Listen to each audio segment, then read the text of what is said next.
Hey guys, Deke from Thoughts on the Bench, and I'm calling a press conference.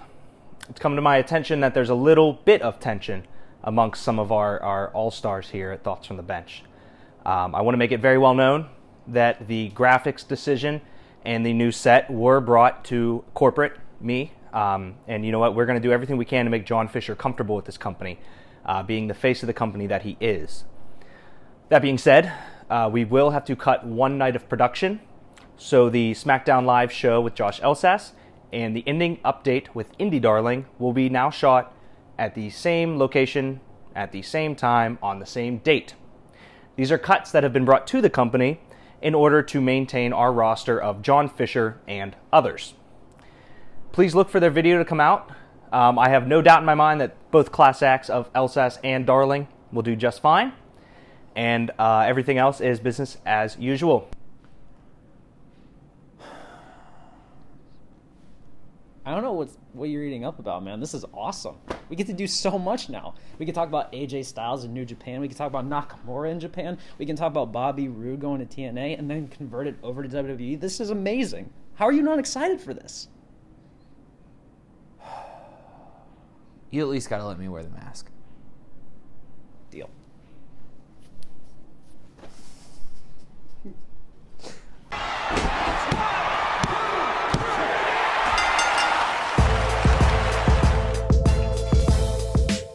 Boys and girls all over the world, welcome to the latest indie update here at thoughtsfromthebench.com. I am your host, the Indie Darling. Now, before I get to this week's indie update, something I need to get off my chest. And if you don't mind, I'm going to take a shoot for a sec. But before I do that, this ambiance just seems really off. Alexa, change the living room lights to purple, please. That's better. Now, let's get to why I did this. Recently, a developmental prospect in the evil empire had the nerve to hate on a bunch of indie guys who are taking up spots in their developmental program. Now, he could have backtracked this a little bit, but instead, he reiterated on it by saying something along the lines of, "I hate independent wrestling." So let me get this straight. If it wasn't for guys like Tommy End, Johnny Gargano, Chris Hero, and Tyler Bate selling the worst uppercuts I've ever seen in a pro wrestling match, you would be nothing more than an attempted horrible rehash of a 1995 androgynous gimmick. And worst of all, if they weren't selling for you, you'd probably be gone in the next 2 years because you'd be back to square one with the box of gimmicks. So, to this person, the only thing I can say, take some advice from my favorite rapper. Sit down, little bitch, and be humble. Let's get to this week in the update.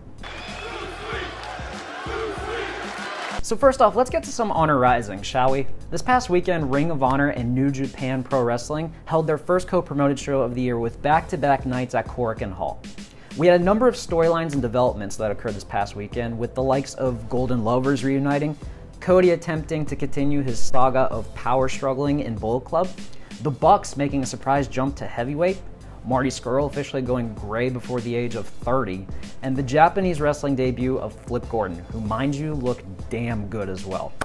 And while I can spend this whole update discussing these various plotlines, I want to go ahead and take a few segments to discuss two specific performers who not only went above and beyond in their performances, but easily have deserved my seal of approval. Last week, I admittedly discussed how skeptical I was to see Beer City Bruiser in a championship match against Hiroki Goto nonetheless. However, I'm willing to admit that my skepticism definitely dissipated after this past weekend. Whether it be spewing beer into the crowd, starting the match with a cigar in his mouth, or shoving Goto's face into a mat filled with tobacco, Bruiser came out of this match looking really good. He carried the majority of the match with Goto, and while he's not going to impress you with his physique or his athletic ability, he's a true throwback to the likes of Bruiser Brody. Shout out to Don Callis for that, by the way. And in night 2, not only did he look good in his opening squash against Toa Henare, he made his presence felt by inserting himself into the Ring of Honor World Championship match between Dalton Castle and Beretta. While Bruiser unfortunately wasn't going to be bringing gold back for his nagging wife, he can at least take solace in the fact that more opportunities are definitely around the corner for him. Bullet Club for life. Notice how I left out a key member of the BTE cast in my intro. I admittedly did that because honestly, this man deserves his own segment after the weekend he had. Adam Hangman Page came out of this weekend looking like $1 million. And if you don't believe me, let me recap for you. Night 1 main event, Page, Skrull, and Cody against the reunited Omega and Ibushi and Chase Owens. While a number of different angles were worked in this match, only one man got the pin to secure the victory in that match, Hangman. And in night 2, him and his 6-man tag team champion partners, the Young Bucks, took on Chaos members Chucky T, Yoshihashi, and the IWGP US champion Switchblade Jay White. Page made it clear that he wanted to be the first challenger for White's US title. And not only did he make an emphatic statement by pinning White to pick up the victory, but he then proceeded to send a message by dropping White with rite of passage on a chair in a post-match beatdown. Page has been a rising star these past few months and has rightfully been rewarded a US Championship opportunity against White at the upcoming Strong Style Evolved show in Long Beach, California. The sky is truly the limit for Hangman this year, and I can't wait to see how far he'll be going. And finally, we come to a segment that I've been mentioning for a few weeks, but now is officially the time to discuss. It's finally here, folks. The first big tournament of the indie wrestling scene, the New Japan Cup. This is a 16-man single elimination style tournament that will be spread across 2 weeks, with the winner of the cup receiving a guaranteed championship match against either the heavyweight, intercontinental, or never openweight title holder.